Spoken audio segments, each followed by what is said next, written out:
We are living in the midst of a climate crisis and a global health pandemic that continues to ravage people across the world.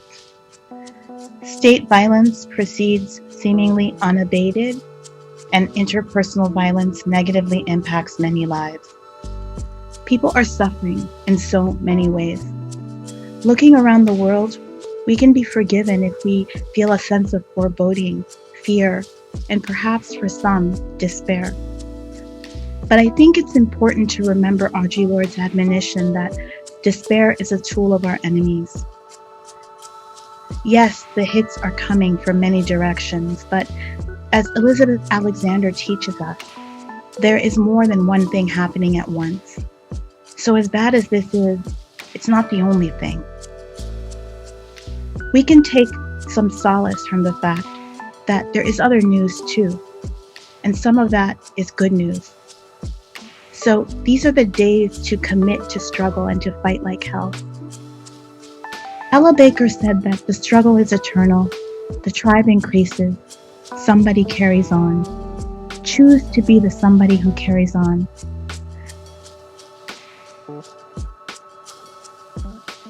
The key to lifelong activism and organizing, in my opinion, is to dedicate oneself daily to hope. Hope is a discipline, and that means that it is both a practice and takes practice. Hope can be a basis for action. It offers us a foundation from which to struggle for liberation. The most important thing that you can do to transform the world is to act. There are so many ways that things can be different. Another world is in fact possible. When we organize, we are always organizing towards a future that we will be unlikely to see. It's a future built on the hopes and the sacrifices of our ancestors, upon whose labor and love we stand. Mary Wynne Ashford writes that since you cannot see into the future, you simply proceed to put one stone on top of another and another on top of that. If the stones get knocked down, you begin again, because if you don't, nothing will get built. Hope as a discipline is the act of putting one stone on top of another daily. What stones are you bringing to this struggle? How are you practicing hope in these challenging times? Making positive change is difficult. Uprooting oppression is the work of many lifetimes. There are setbacks mixed with some terrific highs. What's most important, though, is that we act. Alice Walker puts it well. I have learned to accept the fact that we risk disappointment, disillusionment, even despair every time we act. Every time we decide to believe the world can be better. Every time we decide to trust others to be as noble as we think they are. And that there might be years during which our grief is equal to or even greater than our hope. The alternative, however, not to act, and therefore to miss experiencing other people at their best, reaching toward their fullness, has never appealed to me. It's never appealed to me either.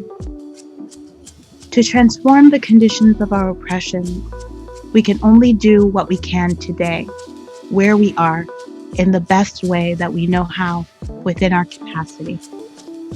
For many years, I focused primarily on banding with others to yell no. I was saying no to the status quo, no to the way that the world currently is. Refusal is an important form of protest. It saved my life in many ways.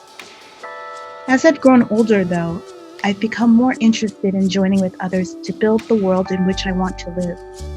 That has meant embracing yes. Yes to practicing compassion. Yes to resolving conflict. Yes to experimenting. And yes to failing regularly.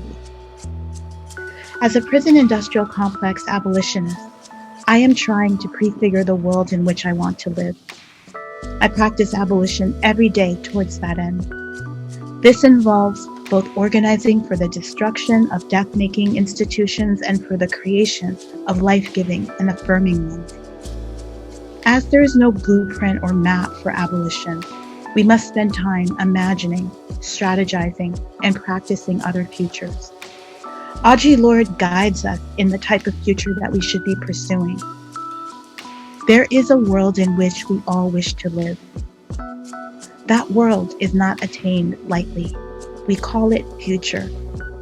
If, as Black feminists, we do not begin talking, thinking, feeling ourselves for its shape, we will condemn ourselves and our children to a repetition of corruption and error.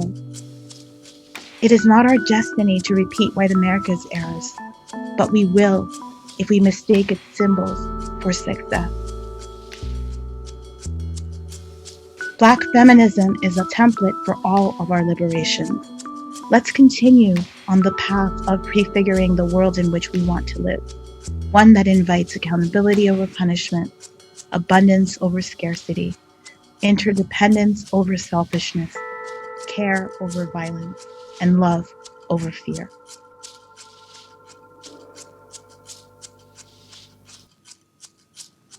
My name is Mariame Kaba. I am the founder and director of Project Nia, and I've co-founded several other formations, groups, and organizations over many years.